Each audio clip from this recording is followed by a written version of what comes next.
Right now, we want to take a live look outside over Denver this morning, dark and early. Thank you so much for joining us on your Sunday morning. Erica Lopez here in for Anusha alongside Keely Chalmers. Good morning, Keely. Good morning. And it's certainly going to feel like winter out here for the next handful of days, huh? Right. It is going to be another cold day. You know, we topped out at 29 degrees officially out at DIA yesterday. It was cold yesterday. We are going to be a few degrees warmer today, but it is still going to be a make sure you bundle up day out there. In fact, we have a little bit of snow actually the forecast moving in overnight tonight into tomorrow morning. Out there right now, again, we've got partly cloudy skies. Those clouds that were kind of persistent overnight, gradually pushing off to the east and diminishing. We're 21 degrees right now. Here's a look at our HD Doppler radar. So we do have a little bit of a ridge of high pressure building in. Still some flurries out there across the eastern plains, just some flakes flying out there with those clouds, that moisture. But again, it is diminishing, pushing off to the east, and we will see sunshine today, but it's not going to help us warm much above the mid 30s today. So certainly warmer than yesterday, but still quite cold out there. Increasing clouds overnight, and then we have a little bit of snow moving in tomorrow morning. But for your forecast for today, mostly sunny with a high right around 35 degrees, mostly cloudy overnight. So those clouds will increase. We'll drop down to about 13 tomorrow. We're looking mostly cloudy with some light snow early. Looking maybe a half an inch here in the metro area, so shouldn't have too much of an impact, but just don't be surprised for a little bit of light snow when you wake up tomorrow morning. We have got a cold forecast for you. We'll talk more about that coming up in your full forecast in just a bit. Keely, thank you so much.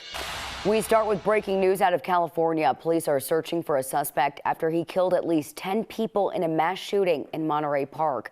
According to the LA County Sheriff, at least 10 other people were hurt and taken to the hospital. The Los Angeles County Sheriff's Department says it all happened late Saturday night near Monterey Park's Lunar New Year Festival. It's one of the largest in the country, and we do not know if the attack was racially motivated, but law enforcement is expected to share more information as they continue to learn more.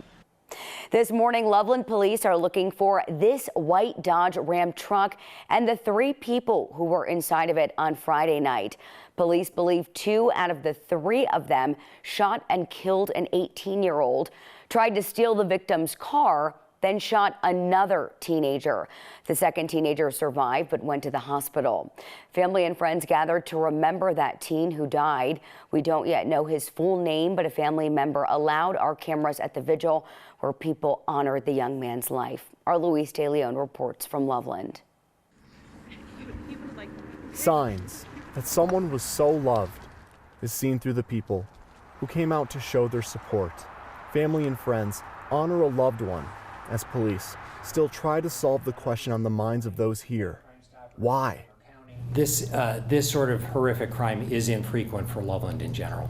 Loveland police say late Friday night, 3 people in this white Dodge Ram pickup drove to this apartment complex. When they got there, they stopped in front of a car. An 18-year-old was inside it. 2 of the 3 suspects got out and shot and killed the 18-year-old. Police say they then stole the teen's car and while driving away, slid on the ice and crashed into another parked car. Someone was in that second car too, a 16-year-old. Police say the suspects and the 16-year-old exchanged words before the 16-year-old was shot. The 3 suspects then bailed on the car that they tried to steal and took off in the white Dodge Ram that they first showed up in. With little suspect description to go off of, police are hoping someone knows something. My message for the community is truly the quickest way to bring these individuals to justice is with all of your help. Loveland police said at a press conference that as of right now that there is no indication that the victims knew the suspects. The only information they really have for the suspects is that 2 of the 3 were, quote, young men. If you have any information on this, call Loveland police. In Loveland, I'm Luis De Leon for 9 News. Another young person is in custody for the murder of a teenager in Denver. Tayana Manuel was only 16 years old when she was found dead outside an apartment complex on North Salida Street in December. That's in the Green Valley Ranch neighborhood.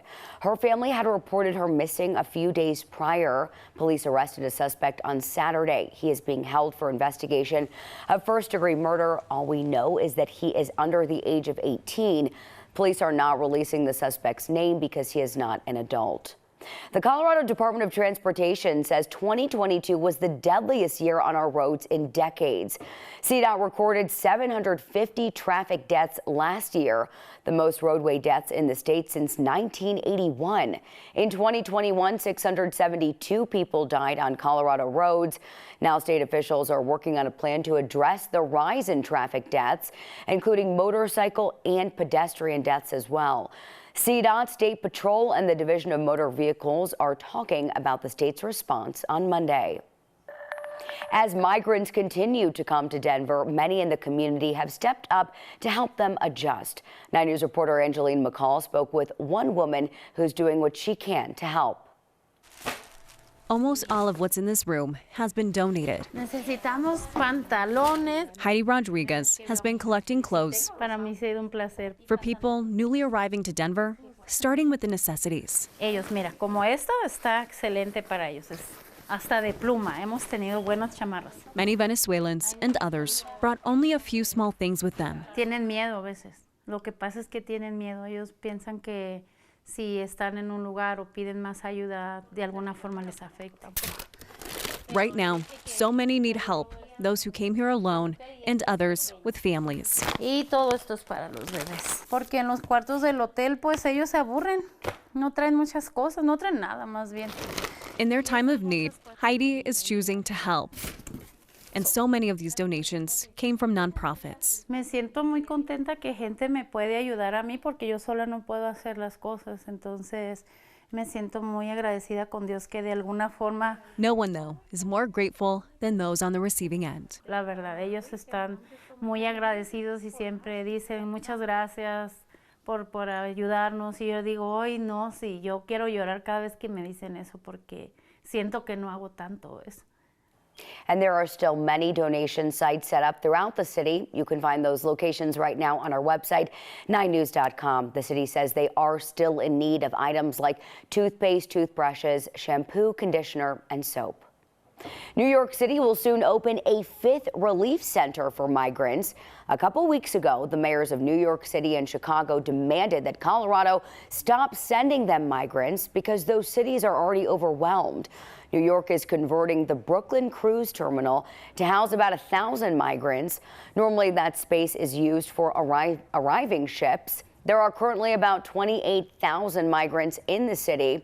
Mayor Eric Adams says the new shelter space will stay open through the end of spring. And it's the end of an era for Winstons Smoke Barbecue in Centennial.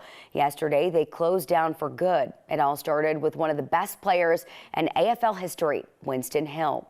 The restaurant opened 43 years ago. Hill is a Pro Football Hall of Famer. He played for the New York Jets before moving to Denver with his wife in 1968. They have 3 kids who grew up in the Denver area.